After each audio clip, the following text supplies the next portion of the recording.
What's up, everybody? We wanted to take a quick moment to remind each of you to please like, share, comment, subscribe to the podcast. Tommy, Ring that bell. ring the bell. It goes a long way to support the podcast.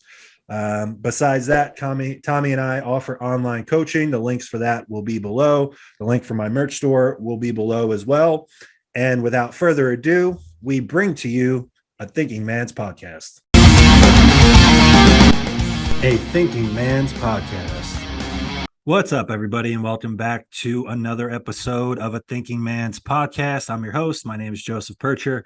With me, as always, my good friend Tommy Stiles. What's up, buddy? How are you? Good, man. How you doing? I'm good. So we are at episode 22, and this week in the rotation, it is a listener Q&A. Thank you to everybody that did write in questions. We have Tommy and I both put up a box on Instagram, and we got a decent amount. And for anybody listening that typically sits or stays on the YouTube platform, pretty much every episode, feel free to go in and leave us comment or leave us questions. We will eventually get to them. The Q&A is part of our monthly schedule, so if you leave a question on any of the episodes, we will eventually get to it if it's a good question. So with that said, no further ado, let's get to it. Tommy, you have one lined up for us? Yeah, we'll start with a question from an avid listener, Marson. Thank you for listening, Marson. You always comment, give good feedback, so we appreciate you. He is asking, in his diet, he uses a calorie rotation divided into low, medium, and high days. With this arrangement, when do you think it would be best to throw in a cheat meal? Man, I guess he hasn't listened to many of the prior episodes.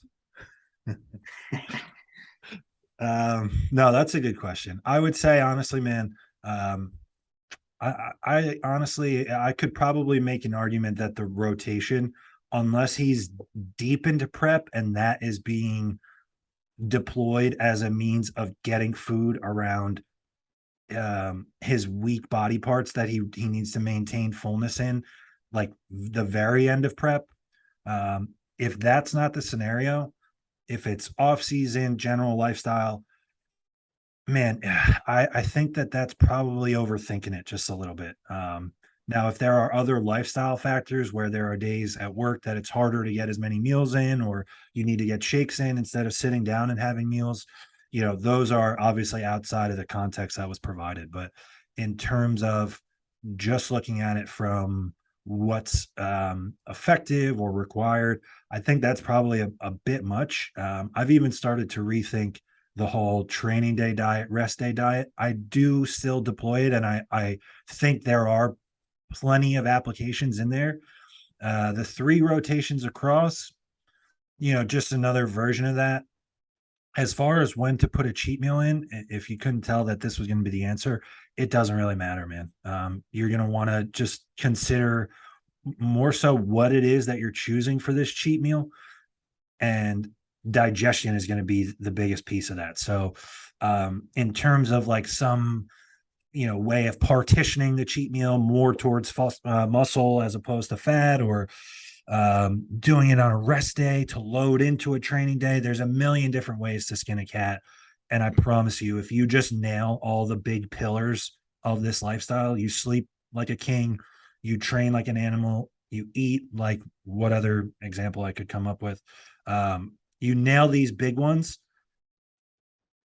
you're not going to look any different if you did your cheat meal on your low day or on your high day, or if you ran a 3-day rotation of high, medium, low. So, I've been that guy. I've been the super neurotic OCD, almost overcomplicated bodybuilder. And that also would come with an underlying level of what I look back on as an unnecessary level of stress. So, that's how I would think about it. I would say lifestyle wise, when to have your cheat meal, when it makes sense for you, when you can get together with people that you care about in your personal life and sit down and break bread and have a meal with them. I mean, that's really what a cheat meal should be for, in like long stretches of bodybuilding, more so than anything else. There's really not a physiological argument that can be made, in my opinion, like for having a scheduled cheat meal no matter what once a week. Really, it should be a psychological, social thing where you get an opportunity to take your significant other out, go out with your family or your friends, go sit down in a restaurant and have someone else prepare some food that you wouldn't normally have. So, whenever that piece of it is checked off for you, that's when I think it makes most sense to do your cheat meal. Yeah, a lot of good points there. I mean, main point is that there's no best application for it. Yeah.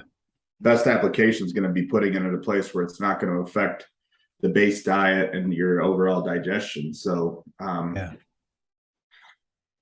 I guess if I would take it a step further, if I was running a low, medium, high, I'd probably put the cheat meal or the free meal on my high day, as a way just to drive up calories even higher, to really create a disparity between the high day and the medium and low days. Right. Just because I mean, I'm assuming there's probably a low day following a high day. So that next day is really going to be, depending on what the context is, you're going to be hungry, and Yeah. you know, thyroid will be active, everything will be synced up. So that's how I would go about doing it, is just to really make the high day about eating. And that way, if your appetite isn't that high the next day, if you're going into a low day, it's manageable and you're not going to have any issues getting the food in. So all good points. Main point is probably don't overthink it. I believe he's a lifestyle. I don't think he's a competitor. So even more reason just to kind of put it where it falls best for you. Social factors, you know, family, psychological, where you need the break. If you work on Monday through Friday, maybe you want to have it on Friday night. It's football season. Maybe you want to have it on Saturday or Sunday now. Sure. So things to consider. What you got? I wanted to add another point because you brought something up that I thought was a great point too. And this is something I usually would recommend, but the lifestyle 3-day carb rotation put my brain in a spin cycle, so I didn't think of it on the fly. But you know, you mentioned like not affecting the base diet at all. For a long time, I think I've done this, and I think it makes sense to have your cheat meal as your last meal of the day. And I'll give you a couple reasons why. One, you know, it's probably going to disrupt your GI to some degree. So doing that, and then you're done with your food and you can just go to bed. I think that makes sense, instead of then trying to force good food on top of it. One, after having that palatable food, you're going to want nothing to do with going back to your regular food. And then two, like, it's going to be tough to stuff that food, that diet food, on top of the cheat meal. I think it's tough. And then also, just from like a psychology behavioral thing, I've seen so many times where you send somebody for breakfast as a cheat meal and it turns into a fuck it day and they don't eat anything on their entire plan because they go out and have sugary syrup on pancakes and waffles and all this other shit. And then guess what? It's fucking burgers and fries for lunch. And then it's a big steak and, you know, potato with ice cream for dinner. And it's like, okay, this turned into a complete train wreck off plan here. So those are two things I would consider, just to add what we had already mentioned. So, all right. So this is going to be pretty pointed, but also there will be a lot of takeaways, I think, for people in general. So, we got asked, how would you prepare for a 22-hour international flight? For example, food, hydration, etc.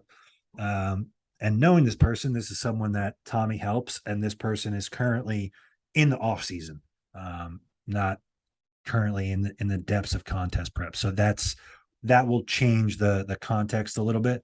But I think generally this is one that we could talk on for some different scenarios. Yeah. 22 hours. That's never taken a flight that long. And never will. Yeah. So I don't eat. I fly fasted anytime I can. I don't like to have food in me when I fly. So I'm always trying to book early morning flights. I'll drink as normal, like water, a little Yeah. bit of coffee. That's fine. Now, But what's the thinking with that, Tommy? Why? I just notice GI issues. Okay. While you're eating food and flying and changing time zones, you could be changing Yeah. climates. Arizona to Michigan or Arizona to Florida are two flights I've done. Yeah. The air pressure up And there, that's probably bro science, but there's a lot of shit going on. yeah, I mean, I've heard people smarter than me say that like flying fasted is good because flying is actually it's a stressor. So if we It's think of stressful. stress on the Yeah. body, Yeah. we're to fly. I mean, everyone thinks because usually you're excited about having to fly somewhere. It's like you're Sure. undergoing a degree of stress to get to the destination. That being said, the one probiotic I do take regularly, I will double it up for flying, and I don't have any issues eating now when I do that. But Interesting. if I can, I'll just won't eat until I get to where I'm going, and I'm fine that way. But in this situation, I would um, I'd probably I would not worry about being perfect on that day. I'm not gonna lie, like especially in the off season, like 22 hours. I wouldn't eat off plan and I wouldn't give it an excuse to eat like a jerk, but you know, I just I don't think I would. I think I would rely on like protein powders, Yeah. um, maybe nuts, maybe fruit, but I wouldn't. Yeah. I don't know, 22-hour flight. I'm just probably not worrying about prepping my meals and bringing them with me, Yeah. especially like going into another country and customs. There could be issues, and I know who this client is. I know where she's going. It's definitely not a country most people go to. So, um, yeah, She I going is she going to the Ukraine? no, uh, I believe she's That going might get to us canceled. Imagine with Thai- everything that we've said, that gets us canceled. Thailand. Yeah, we're flagged. I think it's Thailand if it's the Okay. so All right. Cheap. Thailand. Cheap going there. Yeah, Thailand does have some strict rules about entry. um, but yeah, I Yeah. think I would just. I mean, obviously, her and I will talk prior, but Sure. Yeah. I would probably. I'm not saying the day has to be a wash, but you're kind of in a situation where, I mean, even 22 hours, like I would want to budget a lot of that for sleep. If you could. So I don't even know how you're going to have a regular meal schedule. You're probably going to have layovers and stuff like that. So Right. I would Oh, just it's stay. not a single flight.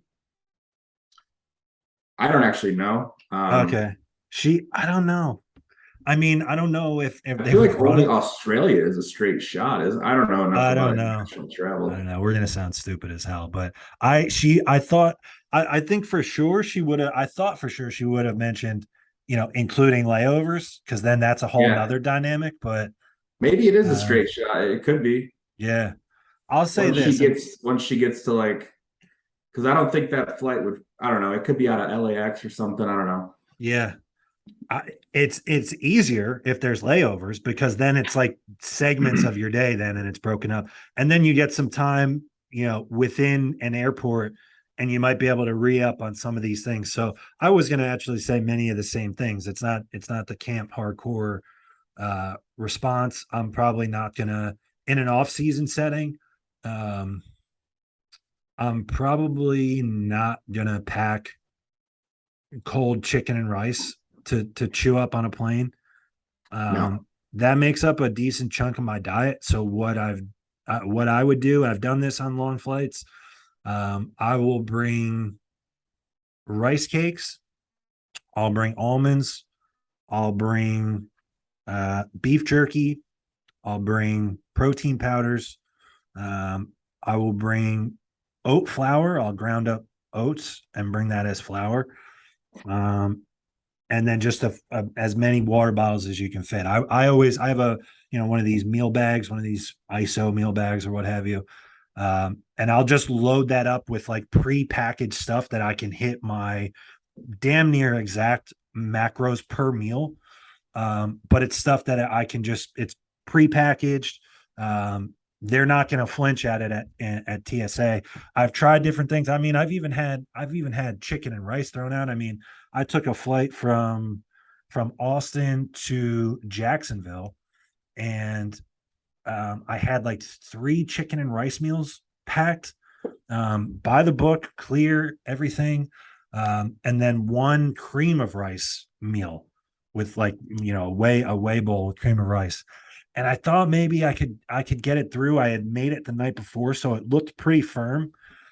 And I wound up like giving the guy a pretty hard attitude. And he throws the cream of rice out and then throws the 3 chicken and rice meals out as a fuck you. So from that point forward, I've tried to just avoid any type of confrontation, because I can get a little off the rails when in situations like that, and the airport is not where you want to be doing that. So long story short, I think, like Tommy said, don't be a psycho to the point of being stressed where like you have cold chicken and rice or cold beef on the plane.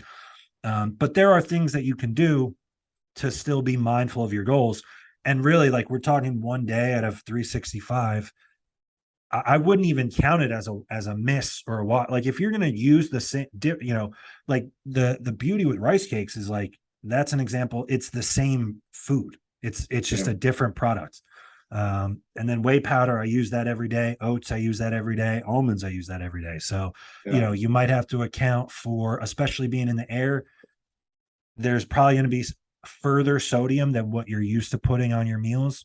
So maybe more fluid, and try to move around. Try to, like, when they flip the light off and you're allowed to move, just get up in the aisle and just go back and forth. I'm sure Tommy and most coaches at this point have their clients tracking steps.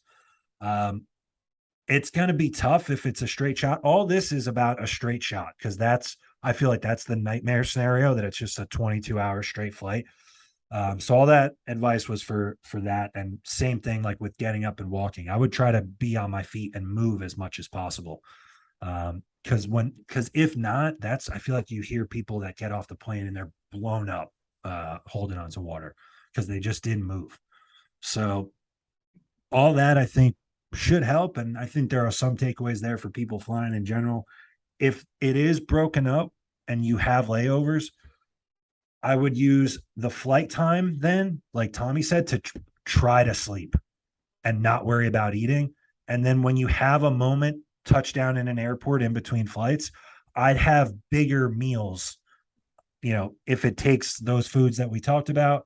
And I would be on the money with my macros at the end of the day. 22 hours, that's basically a full day of eating and drinking water and moving. So you just got to try your best, really. That's what I would tell. If it was a client of mine, I would just say, hey, try your best, be mindful of what it is that we want in the long term, and make it happen. So knowing who this person is, I'm sure she will. And even asking is a good sign. So yeah, it's a trip for leisure too. Like, it's a vacation slash and this is post show for this person, so it's like, post show. Like, we're 4 months past show, so I guess in that context, I would even add on to what I said, is like, just behave in a manner that's not going to affect you mentally moving forward. If you want to track and do what you said and bring some, rice cakes, whey protein, almonds, fruit. Oh, you can't bring fruit, but you might be able to bring prepackaged fruit. I think you might be able to. Fruit. You can do that, but I wouldn't rely on, like, maybe having a meal if there is a layover, or I don't know. I assume an international flight may have some good on flight food. I don't know. Maybe. I wouldn't eat it personally, but I got too many digestion issues. I don't want to discourage any, like, if you're having if this is a once in a lifetime trip, don't be such a hardcore bodybuilder that you miss out on living life too. Because it's 1 day, you're in the off season. You shouldn't ever schedule a trip like this if you're in a prep, or you shouldn't have scheduled the prep. Right. You know what I mean? Like, if we're talking domestic flight, like somewhere 3 hours away, 2 hours away, like, and I get this question a lot from people. They're like surprised that you can fly. I never have flown without my cooler, my 6-pack cooler. Like, TSA isn't trying to trip you up as long as you follow the guidelines, like Right. no sauces, no liquids. Yeah. I've never had any issues. That my salt shaker always gets flagged as like an explosive, and they got to double screen it. But I've brought powdered aminos, like Yeah. all Oh, yeah. sorts of powders, and you can go a step further. Like I'll put everything in Ziploc baggies and I'll write in with a Sharpie what it is. Just maybe most TSA agents, I feel like we've come a long way with like, oh, it's just a body. Like I look like a bodybuilder too, so like this guy just has protein. Maybe It when would be a hell of a disguise though if you were just smuggling coke in, huh? maybe when I had my beard, Vanilla way. you You got a brick on you. dog jumps me, but yeah. Biggest thing is I think hydration when flying. So don't. Yeah, as much water as you can get. I have to get up to pee a lot, but you have to stay high. That's the one thing I will say. Like, don't short your water because you don't want to pee a lot on the plane. Agreed. Be prepared to pee a lot, but people think you're not going to hold a bunch of water when you get to where you go. It's actually going to help flush everything out once you touch down. Yeah. I woke up I got to Chattanooga for junior nationals 12 pounds heavier than I started the day.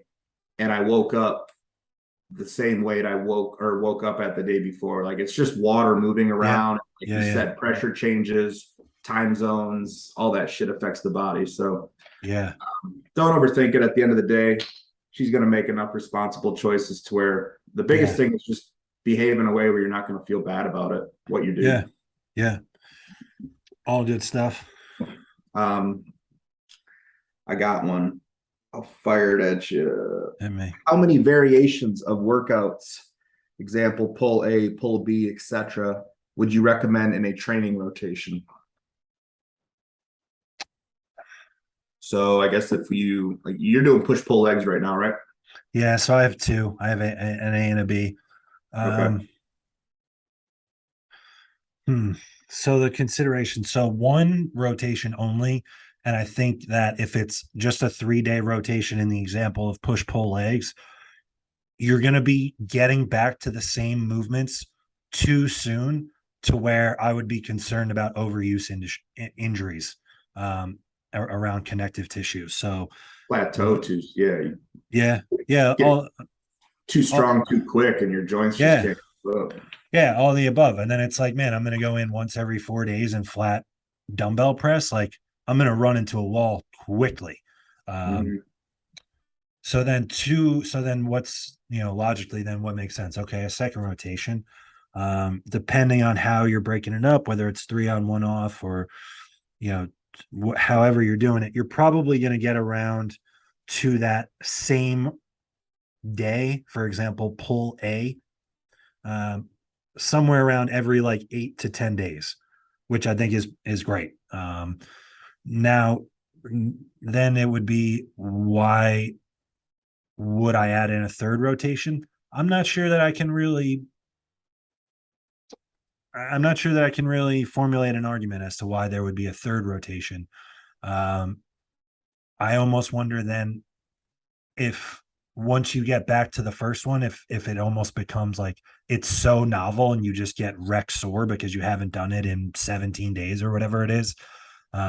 And then we're talking about like muscle damage going beyond actual just stimulus. So, and then also just like neurologically being in tune with movement patterns. Like it's a skill, like you have to keep that skill sharp. And then also you're going to burn through all of the movements that you have in your arsenal in one rotation. And then you get through, anywhere from 5 to 8 weeks of training. And you're like, okay, I have no other move. Like I'm stuck doing this exact same block again. And there's no room for adjustments or auto regulation because I've burned through every movement that I can find that works for me. I would have a very difficult time putting 3 unique rotations together for one block. So long story short, I think in my experience, I found that 2 rotations can be a sweet spot. Yeah, I agree. 2 is what I would recommend. I did 3. I had a push pull legs program from Jordan Peters in like 2016 or 17, and so it was 3 rotations. And Tommy, what was the rest day split? Was it 3 on, 1 off? I know he liked push pull off legs off a lot too. that was it. Push pull off legs off. So Yeah. you're training 3 out of 5 every Yeah. 5. And there's so the leg days sandwiched with rest days. Yeah. Yeah. And then you're putting like a hinge movement or a lower back loading movement on your back on your pull day. Okay. So for Of me, all 3 pull days have one? I mean, I think one had like a bent over row, one might have had a I got RDL. you. So there was lower back loading, but Okay. for me it was just too much wear and tear with the compounds. So I think 2 and kind of being able to space it out a little bit more than that split has been what I do. And now even as I've mentioned this on another one, like and I got this from Cole Eastfold. I try not to do the same, like as far as my compounds, like 6 to 8 weeks, I'll switch it up just on the principle of even if I'm progressing, man, like I just don't want to run into a wall. And I was getting so strong earlier this year on a lot of things that the joints just couldn't keep up. The inflammation was high. And I wasn't actually growing at the rate I'm growing now. And I think that's just because I've gotten smarter with how I'm training. So, Tommy, let me ask you, how old are you? 31. How many years have you been training? 19.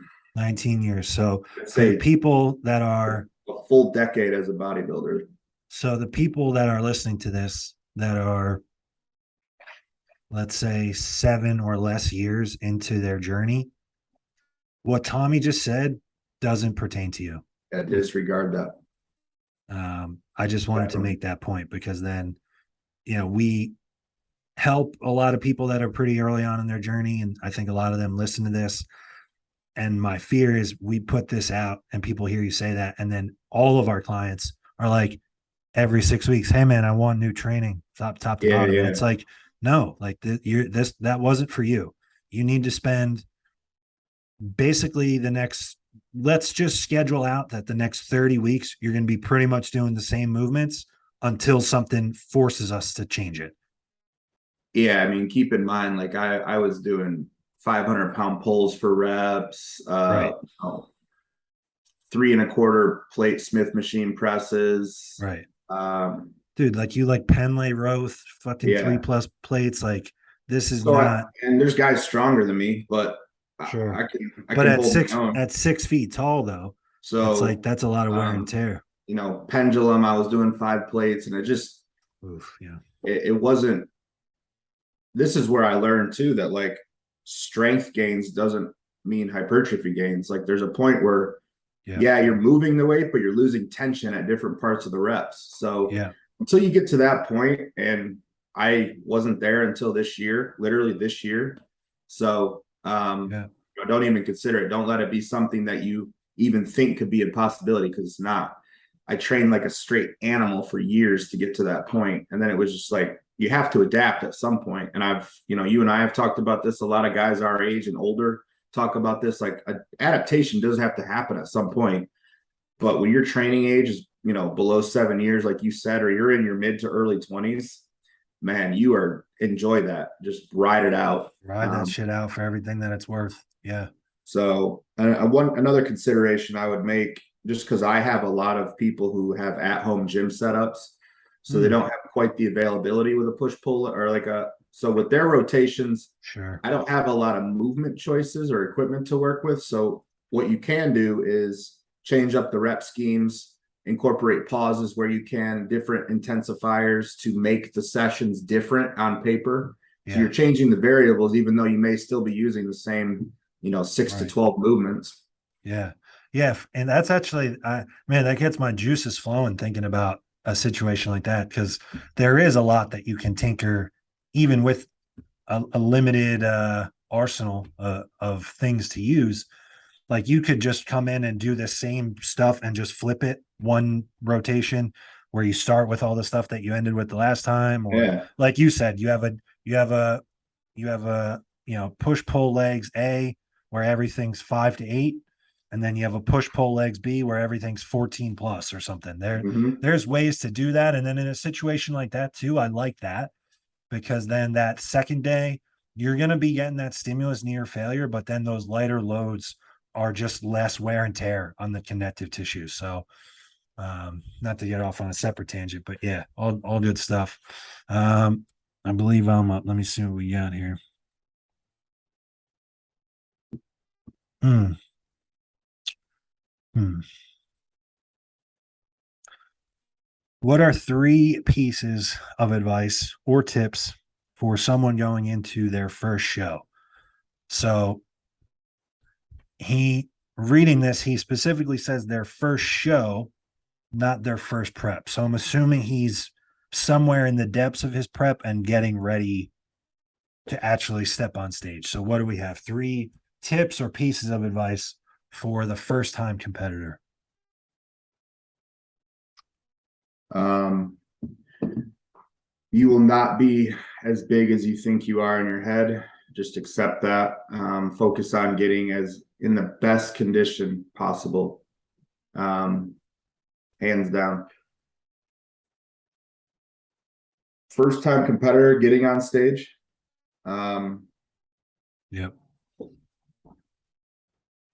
Don't, if you have a coach, listen to only your coach. Don't let outside influences, even people that are close to you that you may trust, social media, anything influence you.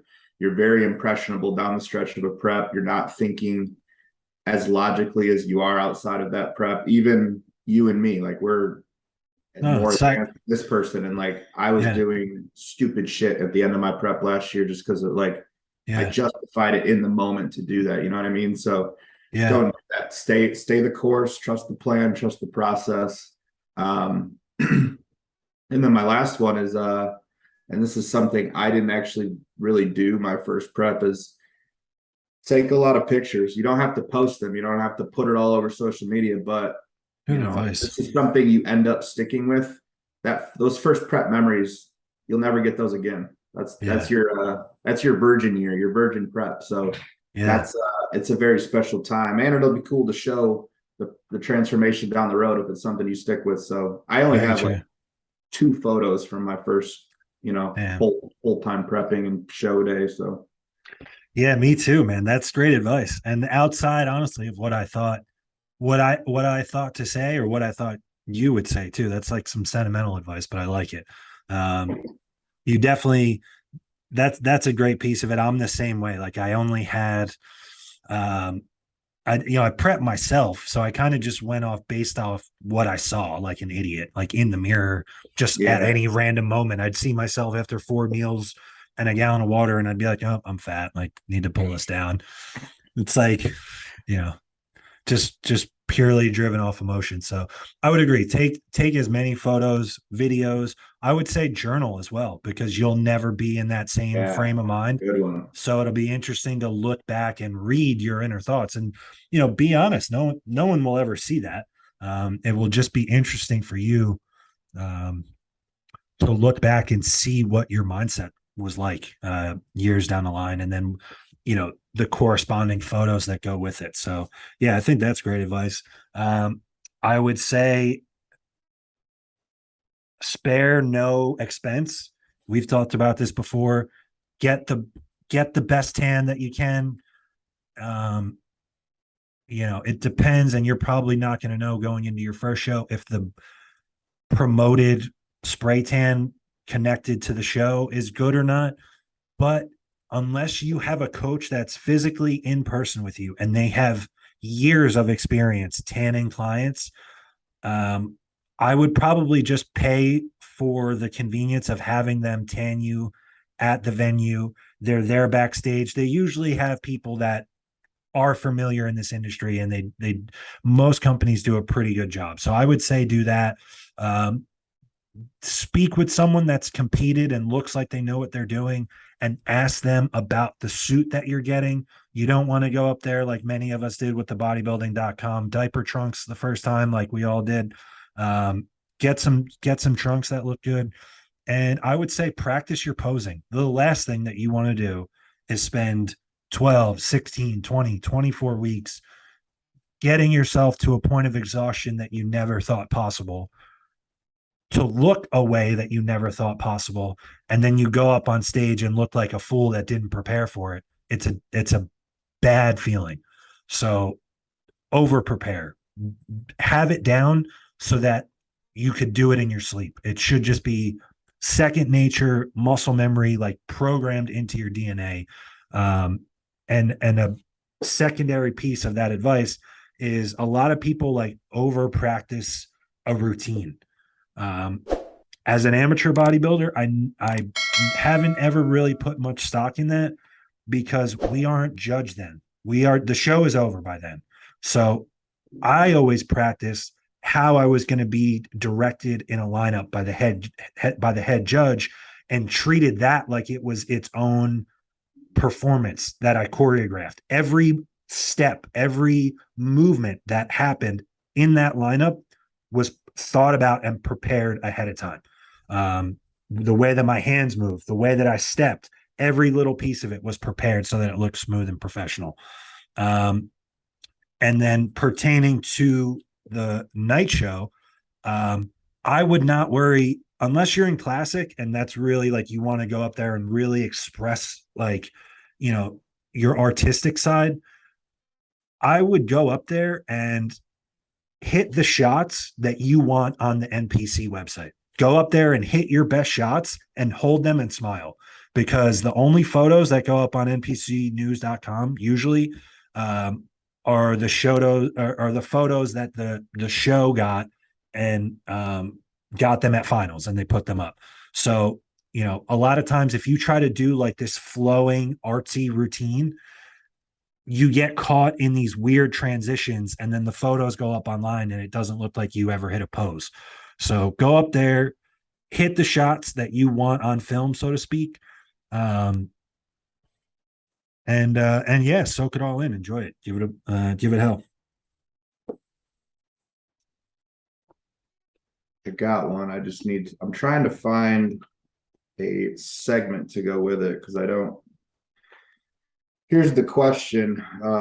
What are our top 5 predictions for the Arnold UK coming up? I believe 2 weeks.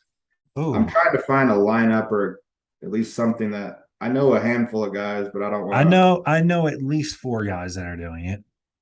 And I think there's a very clear group. I think there's a clear distinction between that top 4 and then everybody else. Yeah. And for anybody listening, a little foreshadowing. So I am going to be hosting my own show on my YouTube channel, the Joseph PIRCHER YouTube channel. It'll be coming out probably about a week from you hearing this. It's going to be called This Week in Bodybuilding. And on the first episode, I actually discuss the Arnold UK. I give my predictions. I do a preview of the Yamamoto Cup that just happened in Italy. So stay tuned. Check that out when it comes out. But for the time being, I will give a little foreshadowing as to what my predictions were. So the way that I see it, there's a top 4 group that consists of Mark Hector, Jamie the Giant, Joe Hall, Martin Fitzwater, and James Hollingshead. I could be wrong, but I didn't see another name that stood out, because as far as I am aware, Andrew Jack is out of the Arnold UK and focusing on the Olympia. So I saw that group of 4 as a standout group. And I think just with the way that he's been judged in a lot of shows, being that he is such an anomaly up there on stage, I think that Jamie will probably round out that top 4 in 4th. I think Mark Hector is much improved, but I still think standing next to the likes of James and Martin, he's still going to look a little slight in the legs, especially from the front. His delts and his arms are so wild, overpowering, that it would take a really crazy set of wheels to match that. And he's just not quite there yet. Tons of improvement since the last time we saw him, but I don't think it'll be enough. I think both James and Martin are too complete, too round, and too grainy conditioned when they're both at their best. And so I'm going to answer as if both of those guys are going to be on their best. I think an all-time best James Hollingshead beats Martin Fitzwater narrowly, wins the Arnold UK, and punches his ticket to the Olympia this year. I think Martin is right on his heels, and they have similar attributes to their physique, but I think James has more raw density and maturity to his physique right now, especially from the front.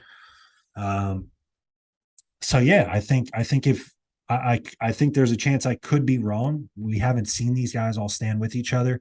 I think if I swing and miss really on anything, it'll be that Mark Hector is improved everywhere and balanced, and then he shows up and blows everybody off the stage. So I'll take the L if that's the case, but right now I'm not sure that he's in a position to do so. What do you got? Any you find that lineup or what? I think I got it. Anybody that jumps out at you that I didn't mention? No, you mentioned all the same. You're like, yeah, Brandon Curry. Just some guy by the name of Brandon Curry. No, I'm pretty sure that was the top group. What is this? There needs to just be a simple fucking website that posts this shit. Yeah. Right. Like the moment somebody signs their contract, they get added to an official ifbb.com list. Scroll through Instagram pages, look through Right. posts. How is it that Buys and Tries is a more reliable source than the Sulios, IFBB Bodybuilders Pro? Without Yeah. Borders. Yeah. I What do don't you even think though? know Out of that top list, what do you think? I like everyone he said. I really am excited to see Mark Hector. Yeah. I don't have him winning, but I do that frame and the amount. Like, I just think when that physique has made it, watch out. No one wants to stand next to him with that structure, those muscle bellies, and that when he fills the frame out, man, we're gonna see some crazy shit. I do think, obviously, I think I heard on a podcast, Callum, his coach, said, he's added 25 pounds. So I believe it. I've seen some sneaky pics on Instagram. He just looks big. I mean, Yeah. It's always interesting seeing guys in a lineup because, like, right, Jamie's huge. He's the giant. It's hard to compare him next to people. It is so tall. The density he doesn't really have it next to a guy who's 5'8", like a Martin. So stuff or James. James is a little bowling ball. I have James, but he's big, dude. He's like our height. A perfect James that nails his peak. And I think the one thing with him is, and he talks about this a lot on his YouTube, is making sure he doesn't come in too flat. Yeah. I think if a peaked out James is hard to beat in this lineup. Martin, I think it'll be his best ever. I have them 1-2. And then who else we got doing it? We got Mark, Jamie. Those are the only four guys that stood out to me, honestly. I could be totally disrespecting somebody, but Andrew Jack was in and then out. Patrick Johnson. Could be. I actually am not familiar with that gentleman. So, Patrick, if you ever hear this, I'd send my apologies. Patrick Johnson. Let's see here. Oh, I have seen this guy. So one day ago, he said 13. Yep, Arnold Sports UK. Yeah. Now this guy is open or this guy's 212? I believe he's open. I think I'm pretty sure he's open. He kind of, man, I don't even know if I should say this. I feel like I'd get roasted, but his front shots remind me of Samson a little bit. I agree. I have actually confused them. Yeah. I'm glad you said it. Yeah. I mean, they have similar structures. Yeah, Samson obviously has some size on him. has But more. Yeah.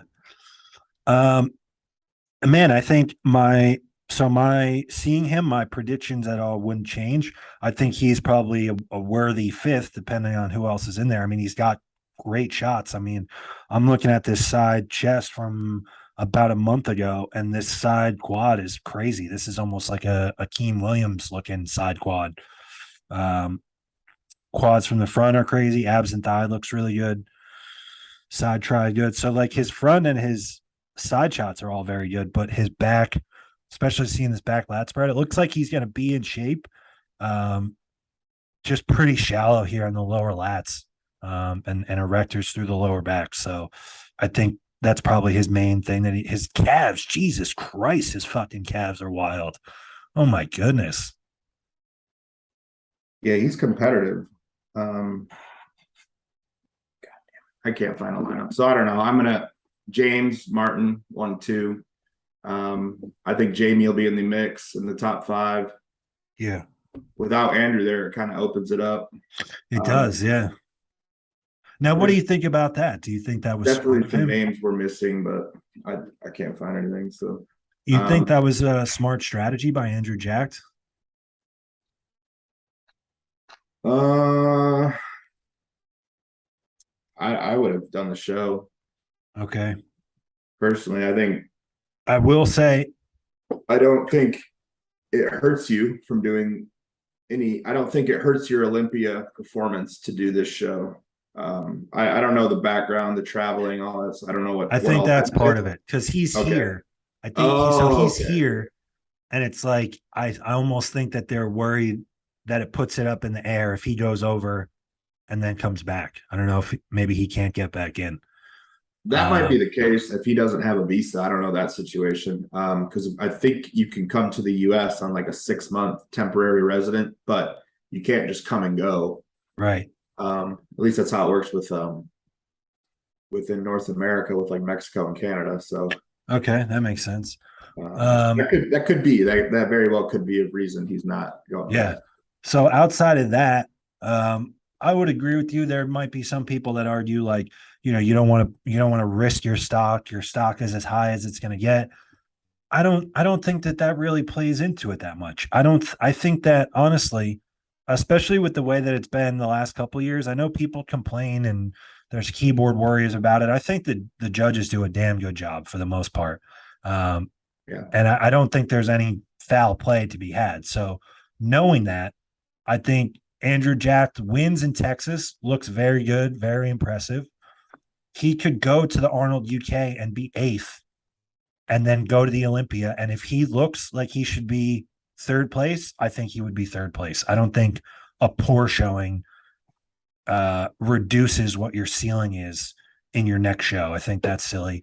As far as maybe public perception or popularity, don't think that there would have been any negative effect either. If anything, it gives him more exposure, a different group of people that he gets in front of.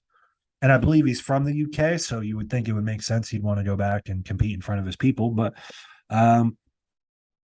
yeah, I think that it totally opens the door. And truthfully, I think we've talked about it, or I've talked about it here. I'm a big fan of James. I know that you are too.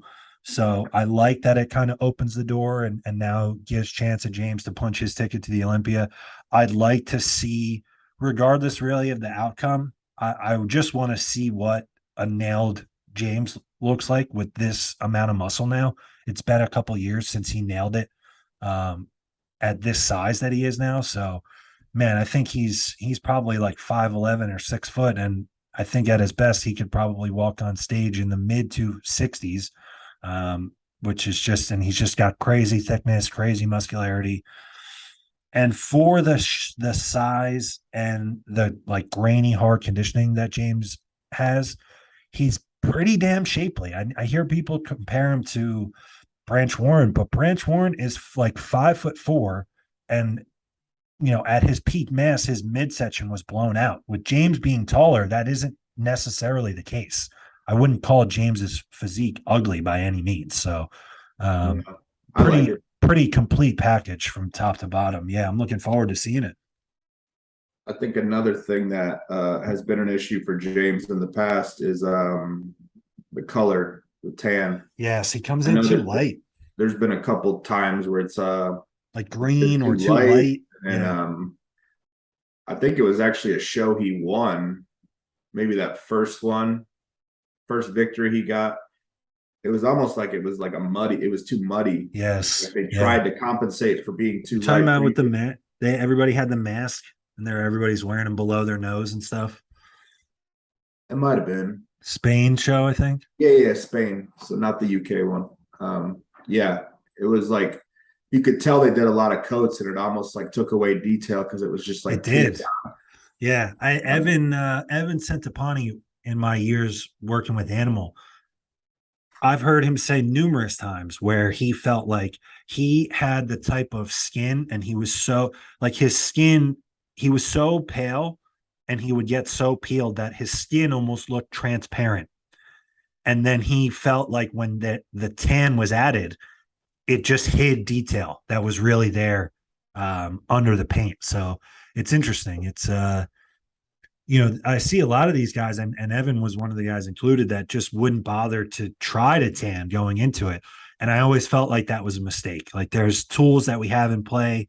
Yeah, it's it feels silly, it feels feminine, whatever the reason that these guys don't want to do it. I get it, but it's part of body. Like it's a necessity in bodybuilding. So I never understood people that didn't put any effort into that. And then you show up, you know, pale as hell the day before the show and expect these people to work magic with a tan, and then it's like you wonder why you look like shit. yeah, there's a lot of schools of thought there. Man, just blast melanotan. Yeah, I've done it. I was Not even blast. That was a joke. I've done low dose melanotan, and I'm super white. I'm German, Irish. I got some Polish in me. You use melanotan for like 4 to 6 weeks and tan leading into a show, it looks like I've changed ethnicities. Like my skin changes. My beard changes. I don't know what the deal with that is, but I go from having like a red strawberry type beard to just a jet black beard. So everything just gets darker. It's weird. dude, I had a good run with it in 2019. I was like I Stayed looked on in the off season.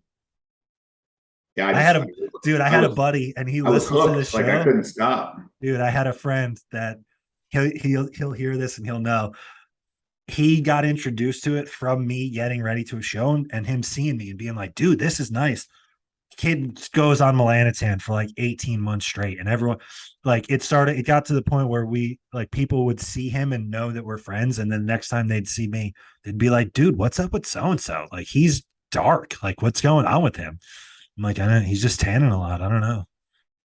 Yeah, dude, I was like getting purple, like Skip Hill, like I was dark, and Yeah. Oof. I couldn't stop. I love the feeling of it. Yeah. So I think you're up. Okay. Let me see what I got here. Um,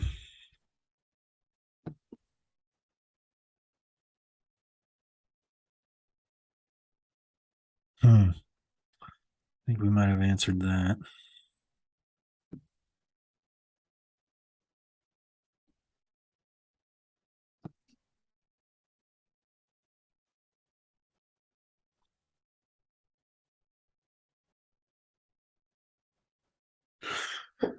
Okay. What are the biggest lessons from the last prep that you went through? What are the biggest lessons that you took away from the last prep that you went through? Ooh, um, And your prep was a fucking roller coaster. yeah, it was interesting. I mean, I guess the biggest takeaway from all of that is no matter what is happening outside of your prep, there's always a way to keep prepping.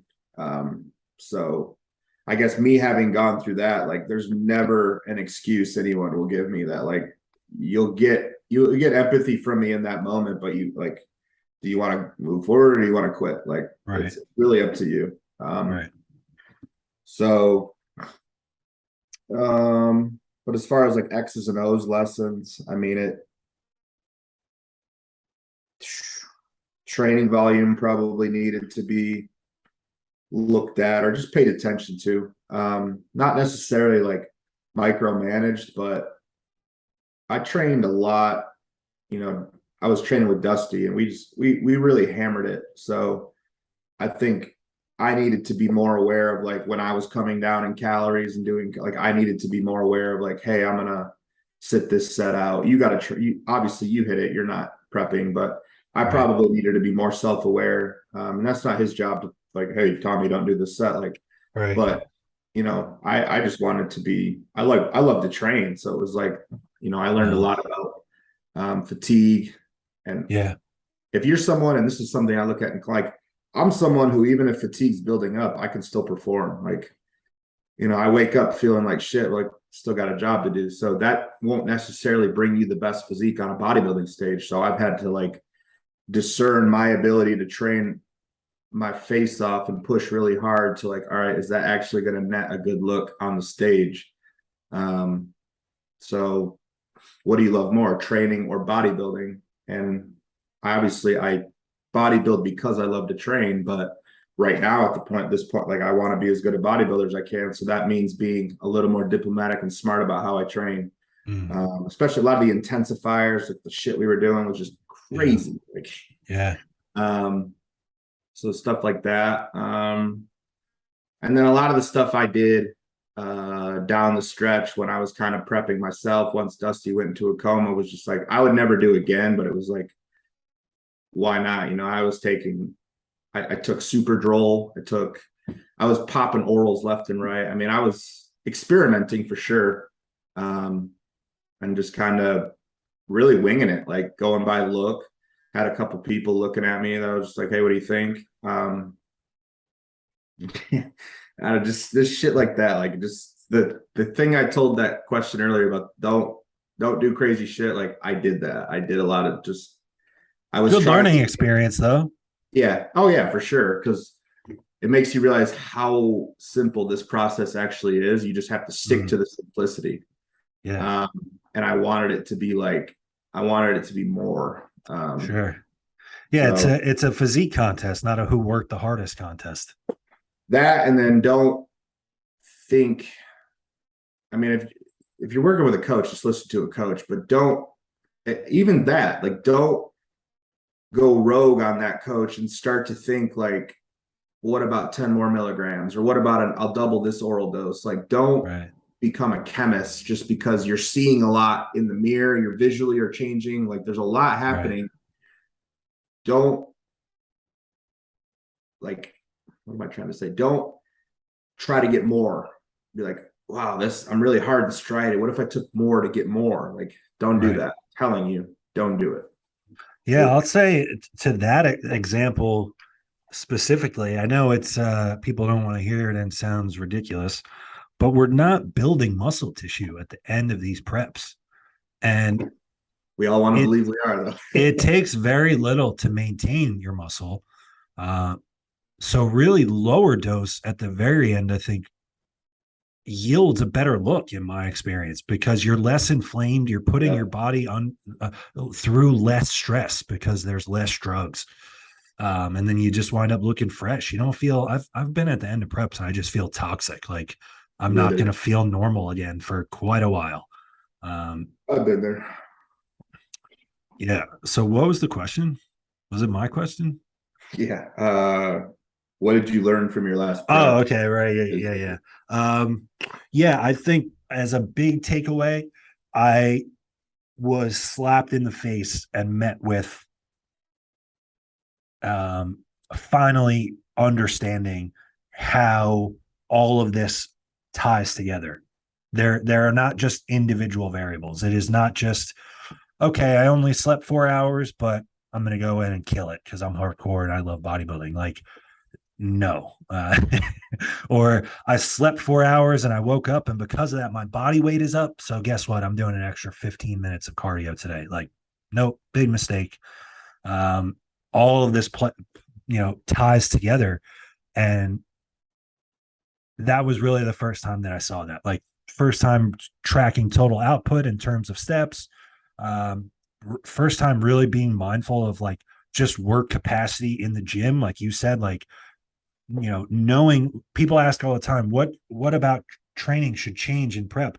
Nothing fundamentally should change. And really, it should just be that you become a little more aware and proactive about pulling volume down to meet what your recovery capacity is. So, that should be how you're thinking about things. And for the first time ever, that was my thought. I was always just, hey, we're at a sticking point. Let's just step on the gas and ram our head through the wall with drop sets and giant sets and an extra 15 minutes on the stairs while I squeeze my glutes and all these things. No, it's just you set these parameters in place, you get as much objective data as you can, and you just check the boxes every day. It's not going to be sexy. Every day isn't going to be some record breaking, write home to mom about what type of fucking killer day you had. Like, there's a lot of mundane, monotonous shit that goes on where you just go in and check the boxes and you go home and fall asleep at a good time. So I think that's what I think social media has glorified bodybuilding, and especially preps and peak weeks and all these things. Like, it's really who is the most patient, who can continue to do the same shit day after day without getting bored to the point of variance. And that's it. And then, so when you check all those boxes and then you're aware of the fatigue, you get yourself a good coach that knows how to rein you back if you're a worker. And, it doesn't have to be so hard. The preps, I got to be careful how I say this, but 10 years in, I realized the preps that I worked the hardest were not always necessarily the preps that I looked the best. Now, we, of course, have to work hard. And for many of you listening, you're going to have to work harder than you ever thought was possible to get into shape. But there's a better way of going about things, and you don't win for suffering the most or working the hardest. So all those were big takeaways for me. And obviously anybody listening would know the last prep that I had shifted my entire perspective on our process. So, a lot to take away from that. It was a great learning experience. And it will change. It has changed how I do things with clients and how I'll do things with myself in the future. So definitely a valuable experience. Yeah, I think, definitely like a first time prepper or maybe even a second time, your perception of what you're going through, you might dub that suffering. That might feel like the hardest thing you've ever tried to take on in your life. I thought that way. You're going to feel like you got hit by a ton of bricks every day for the final 8 weeks if you're on track. Yeah, for sure. Your legs are going to feel heavy. You're going to, you probably will think about your hunger every minute you're conscious. Yeah. And that's just what you have to go through. There's no hack. There's no, I hate questions about hunger hacks. There's nothing, literally nothing. I'm going to give you nothing. Just pull through it. Yeah. Don't focus on it. Don't sit there dwelling and thinking about how hungry you are. Staying busy is a good thing. Like, if you're busy, nothing. Yeah. Have a diet soda once a day, but about after that, like, I got nothing for you, man. Like, I always looked at hunger as like my bro science way of like, this is working. This is 1,000%. Yeah. Felt exactly the same way. Fat is being burned. It's burned right now. Yes. You know what I mean? Yeah. Especially when you can feel the physical hunger pangs. Like, oh yeah. If my stomach's rumbling, I'm like, yep, burn, fat, burn. Eat it all. Eat itself. Love it. Yeah. I think early on, my perception of bodybuilding and prepping, especially, was like, I wanted it to be like a fight camp in MMA. I wanted to like have to suffer and work hard, like a true athlete. I think I wanted that. And then when I realized, like, man, the endeavor you chose actually isn't that. Right. And I was like, okay, I understand that now. So a lot of it is just like changing your perception. And then I think that's what I took away from my last prep, is because, like, I was in the ICU with Dusty while he's on life support, and I'm taking my ring light into the bathroom to look at myself because I'm loading for a show. And that's when I realized, like, dude, all this is easy. Right. Not one day of this prep will ever be as hard as 5 minutes of his life right now. Right. So I will never look at contest prep or anything to do with bodybuilding as remotely challenging again. Yeah. Because of that experience for me personally. So that was my big takeaway is like, and then when I see people, you were right about social media does glorify bodybuilding. It is very boring. It is. Yeah. Dorian showed us like the path, the blueprint. Like the more boring you can make it, chances are you're going to have some better success. And that I think a lot of people are disappointed to find out how boring it is. Like there's not the dopamine release when you realize like, can you live the same day for the next 10 years? That's the best way to figure out how good you are. Yeah. So kind of got off on a tangent there, but it's okay. I like it. Where are we at on time? I hope, man, I was banking on you doing time this time. I think we're in the there. hour range. I think we're there. We might be. I don't remember what time we started. We should save the next one and put it on Patreon and make people pay for it. It is a gear question. We'll end with one drug one, but all right. How do you determine how much to go up cycle to cycle? Man, that's not a great question. Very vague.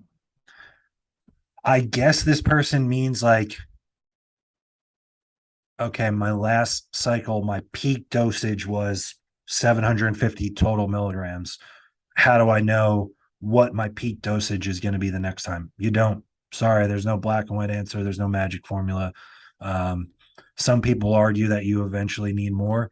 I agree over time, but literally one cycle to the next, like you should be thinking about progressing food and progressing in the gym. You do both of those things with the same anabolic load and PED protocol in place, and you sleep 9 hours a night, you're going to get the best results that you could possibly get. So, man, it's just not about like, that's like, it's man, it's not even a great consideration. Now, if you were going to ask, like, how do I know when within a cycle to make increases or, within the cycle, how much to increase from one escalation to the next, there would be different considerations there. But like, just generally, what's the peak dose? Like, how much more should I take? Like, I don't know. Did you get awesome results last time? Did you nail everything? Take that amount and get excellent results? Yes. Well, then just do the exact same thing. And then, if you took 700 milligrams total of drugs and, you're sleeping 4 hours a night, not progressing in the gym, maybe hitting on your meals 5 days a week, and then the weekend is a shit show. Again, you're not going to have me or hear me tell you to take more because you're not nailing everything else. So, kind of the boomer Stifler answer there, but I don't know, man. There's so much we talked about so much, and I could see like wanting to know different specifics, but something like that, like it just sounds like somebody is wanting us to rationalize them taking more drugs. And it's like, do you have everything else in order first? Yeah, I mean that's a very vague, broad. I mean, there's like context. And I don't mean to disrespect. I'm grateful to the person that watched the show and writes in a question. So I don't mean to disrespect them. It's just there's more context needed, and also trying to give you the framework of the thinking that there's 10 other things that we need to get in order before we're talking about adding to the peak dosage that you got to last time. Well, there's no black and white. There's so much to do with individual variance and adherence that, Right. There's also a moral decision that like, do I want to put more? Right. The way that question was worded sounds like it's from the mindset of, if I take more, I'll get better results, which is what we all thought. I took more in 2016 or 17 than I was taking 3 years later, and I was 40 pounds bigger. You know what I mean? Like, it Yep. was just, I've seen that across the variables. We all want to I think everybody goes through some point where they think like, I just need more, and It's just the I'll get drugs. there. That's the Yeah, thing that's missing. I'm not doing enough drugs. yeah, and I think for a lot of us, especially you and I, we kind of learned. I don't want to say the hardest way because I know guys that learned harder than me, Yeah, but I learned, by going up that all right, it's actually not about that. it's not. It plays a role, don't get me wrong, but at Right. the same time, like if you've met everything, you've done everything you're supposed to do, and it's like you got as much good results as you could, and then it's like, did you compete and are you here? Did they tell you you need more size? And does that mean you have to escalate your numbers? Maybe. I mean, that's a decision between you and or that's a conversation between you and your coach or whoever's helping you. But at the same time, like it starts with you. Like, do I want to go higher, or do I want to set harsh milligram amounts, benchmarks that I won't go over, and the amount of progress I can make, that's it. Like I'll stop it there. It's hard. It depends on the personality type, but I just think those are all things to consider. But there's, cycle progression is definitely a thing. Like from a first time cycle or somebody's first cycle on PEDs to say 5, 7 years down the line, like, yeah, you're going to be taking more for sure. I mean, that's For sure. um, No argument there. but bottom line is there's no concrete. I can't tell you like if you increase by 250 every cycle, you will never get bad side. Like it just doesn't work like that, man. There's so much to assess every, Yeah. And then I would say too, what are your goals? What's the timeline that's outlined for these goals? What's your prior use? How far do you really want to take this? Like, are you getting on stage? All these different things. Like, if you're just some lifestyle person, man, more and more, I have a hard time rationalizing like much more than 500 total milligrams for someone that's lifestyle. It's like, man, like you're just trying to get on the beach. Like we could do this at pretty minimal risk. And then to this person as well, since it sounds like they asked, you do that like, with TRT, man. You don't even need, right. You know what I mean? Yeah. Like it's just a matter of, I deal with a lot of people on TRT, and what I've found is, Me too. Yeah. Over half of them are curious about pushing more. So it's like, just keep in mind at that point, you're no longer on TRT. You're wanting to you're wanting to cycle. It's TRT plus. Yeah. Yeah. What about a little Anabar? Like Anabar. Yeah. And especially now with us, with like all the PED stuff that John and I put out, it's like everybody is like, hey, so I'm on 140 milligrams of test. What about 140 milligrams of mass too? Doesn't aromatize. I'm like, this is a cycle now. Like, what are we like? You came to me and told me that all you wanted to do was TRT. I will say though, it sounded like this person asked specifically like about milligrams, meaning anabolics. Yeah, how much to go up, basically. So I would say before you going add more milligrams of anabolics, if you're not already, now would be a great time to add growth hormone, because now you're going to get more out of the gear that you're doing without much further risk. I think escalating anabolics is going to bring on greater risk, both near and long term, than a modest amount of growth hormone. And then you'll get more out of what you're using. Yeah, I agree there. I think wish we could give more to you, but it's just it's I would say to this person too, whoever asks, reach out and send a message. I mean, it's send a message to Tommy, send a message to me. Yeah. There's so much information available now that it's created this this almost like vortex for people that are like, if you have a neurotic based personality, I'm glad that I didn't come up bodybuilding today, because there's so much more available than when we did. And it was kind of like I didn't ever really search about PEDs until somebody talked to me about them. Right. You know what I mean? It was also an era, not even just with drugs, but there's so much information now compared to then, that we got a chance to kind of, once you got someone that that maybe wrote you a plan or had a plan that they shared with you, or even if the plan that you found was just in a magazine, it you weren't inundated with information. So you just took whatever you could get your hands on, and then you were like, okay, I'm just going to put my head down and go to work for 6 months. And then I'll pull my head up out of the sand in 6 months when I hear about the next fad or plan that comes along. But you didn't have time to sit and dig into the tiny ins and outs about whether or not you should do 15 or 25 grams intra and whether your creatine should be post or pre. Like none of this shit. Like you just went in and fucking trained until the movement stopped and then went home and ate and slept. And that was it. I know we probably sound old saying that, but if anything, the people listening to this, if you got a feel lot that of like accidental progress.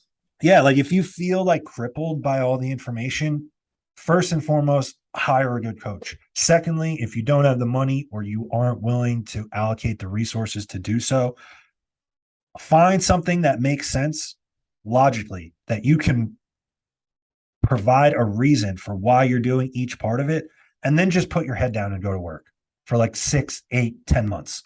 And then at that point, take pics, take measurements, reassess, and go from there. But I think more people need to kind of just let it rip. Yeah, turn your brain off, man. Like Yeah. that. I have that conversation with at least one client once a week. I'm like, hey, you're overthinking. Like, Yeah.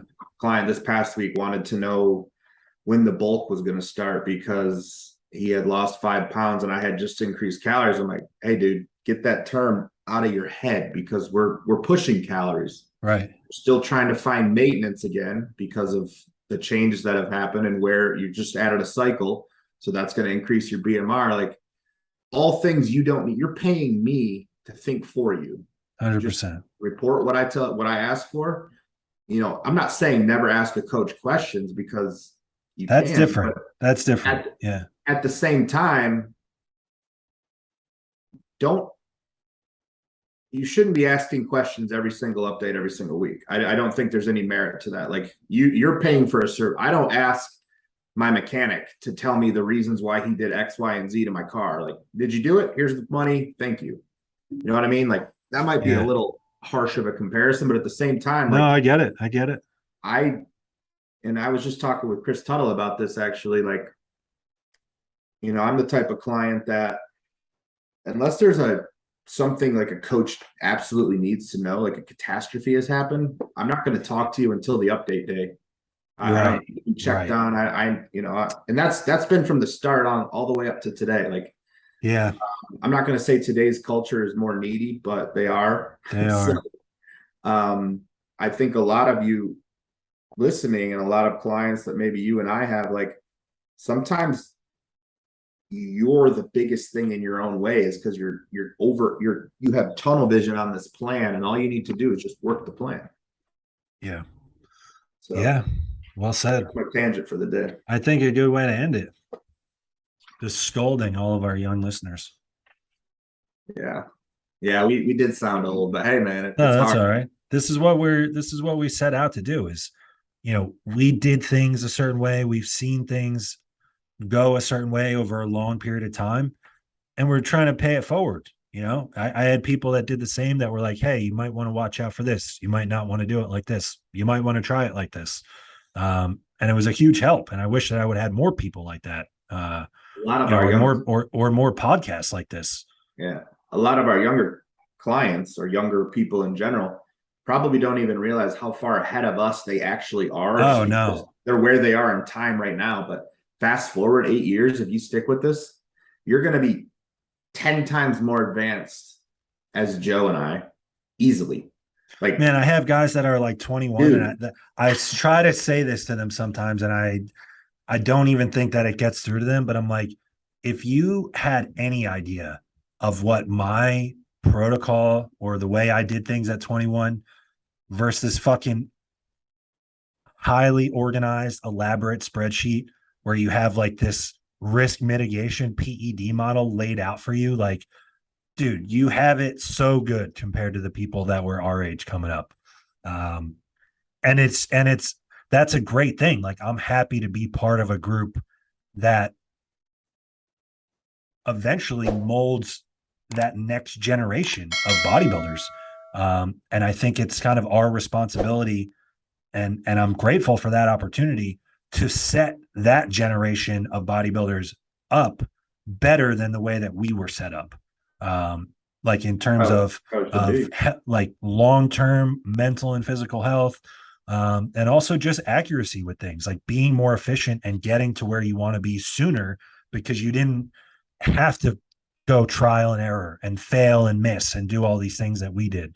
And that's the whole point of coaching, and that's the whole point of this podcast, is just to share these nuggets that we've picked up along the way and say, hey, you know, you might want to do it like this instead of like this, because I did it like this for 3 years and it was a waste. I have so many of those experiences, you know. That path is a waste of time. Don't go down. Yeah. Don't invest any resources into that. Yeah. But yeah, I think that's a good way to end it. So for Tommy Stiles, I'm Joseph PIRCHER. This was a Thinking Man's podcast, and we are out. A Thinking Man's podcast.